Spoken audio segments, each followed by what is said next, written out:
prior work experience has all been in governmental accounting.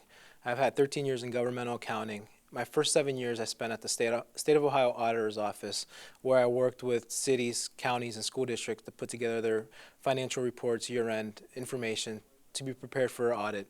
Then my next 7 years I spent in a school district at Cleveland Metropolitan School District, working in their treasurer's office. The first 2 years as the manager of financial reporting and cash management. Then I was moved to executive director of budgets and grants, where in that position I oversaw a general fund operating budget of over $700 million. What I like best about working here at Strongsville City Schools is the team that I'm surrounded by. I feel Mr. Ryba has put together a great administrative team that has been working really great together to move the district forward. Also, being a part of the various school district committees, getting to know more community members, and attending the various city-sponsored events, I feel there's a great sense of community here in Strongsville that a lot of people are volunteering their time and expertise to moving the city forward for both the community and for our students and kids. All right, so the format of the presentation is what I like most about what I do is I have an opportunity to do this work in my hometown, and I'm appreciative of that. Financially, where I see the district go in the next few years is for this school year, 2016, we have a balanced budget, and then the forecast is showing a balanced budget for fiscal year 17 and 18. So that gives us 3 school years of a balanced budget, and then in the 4 years looking out in 2019, we're starting to see a deficit. So this is giving us 3 school years to work with the administrative team, Mr. Ryba, to come together with a plan on how we can reduce that deficit and not impact the educational offerings that we're offering here at Strongsville City Schools. I'm an avid sports fan. I played sports growing up. So now having this position here in town gives me the opportunity to attend various sporting events that our Strongsville Mustangs are competing in.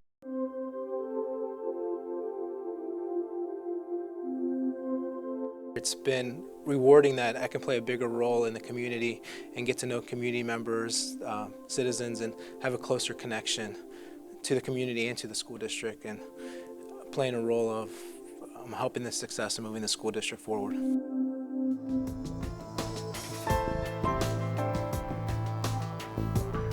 Hello, welcome to the Strongsville Middle School construction site. It may sound like the same old story that you've heard over the last several months, but we are on schedule and we're doing very well as far as the project construction schedule goes. The project goal is to be completely enclosed before the winter months so they can continue to do the finishes on the building during the winter months. The roof is going on over the 3rd floor educational wing. Mechanical equipment is being installed inside the building. Room framing is ongoing on the 3rd floor and throughout. The windows are also going in, if you could see a few of those windows being installed. And the brick veneer is going up further down the way. This is ongoing and will continue for the next couple of months until we're completely enclosed and we're ready to do the finishes inside the building during the winter months. Welcome to the Strongsville High School renovation project. Some of the recent work we've completed includes cleaning of the projection dome in the planetarium. They've also painted the walls, installed new seating, and installed new flooring. The 5th grade will see these improvements firsthand when they make their annual trip to this venue. Welcome to the Aux1 Gym. If you'll notice, they've replaced the lighting with LED lighting for a brighter effect throughout the entire room. They've painted the walls a bright color, which also makes it a brighter room. The floor has been completely sanded down and all the old finish is gone. The entire room should be much brighter, easier for students to see while they use the room for the different events that they're working on. Here we are in a high school auditorium. As you can see, the scaffolding is set throughout the auditorium as they were doing work on the ceiling for the past several months. They're just wrapping up the work on the ceiling. As you can see, the ceiling lights have been added, as well as the acoustical tiles and panels, and new speakers have been added to the ceiling for the improved sound system. You'll notice that they're beginning to disassemble the scaffolding as they prepare to do painting, carpet installation, and eventually seat installation so that the auditorium project can be wrapped up, maybe for some of the end of the year concerts that we like to show off here at the high school.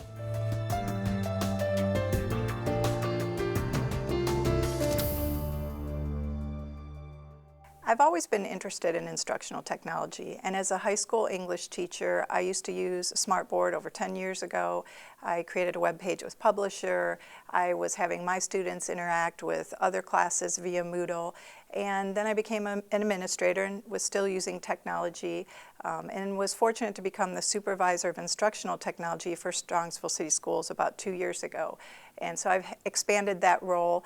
I have a master's degree in English, and I also have state licensure in school leadership and in curriculum and instruction. I'm also a doctoral student right now. I've been an adjunct instructor at Baldwin Wallace University. This is my 6th year. I've taught on campus, blended and online classes, and I'm also an Ashland University adjunct instructor. We're working on story problems. Please listen carefully. Connect to social studies. Pony Express. What I really like about using technology, especially in the classroom, is we get to do the same things we've always done, which is collaborate, create, work together thinking critically, and communicating. And now we can do those same things, but we can reach a broader, more global audience.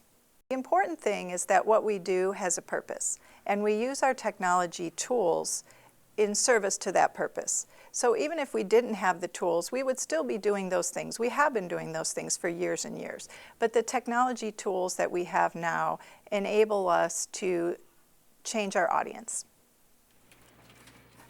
Technology in schools today is very important. We really cannot educate our students properly without educating them in technology literacy, because they are going into a workforce. Their career and college experiences will involve technology, and we need to teach them. And we need to teach them how to use that technology appropriately and responsibly.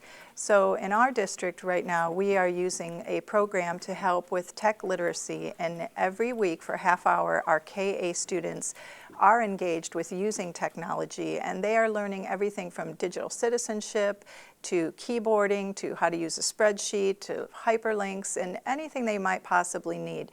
And once they learn those things, those are just simple tools that will then help them in the classroom. So when their teacher has an assignment, they will just seamlessly be able to work on the assignment, and again, in a more global way, and to reach a different type of audience and with purpose.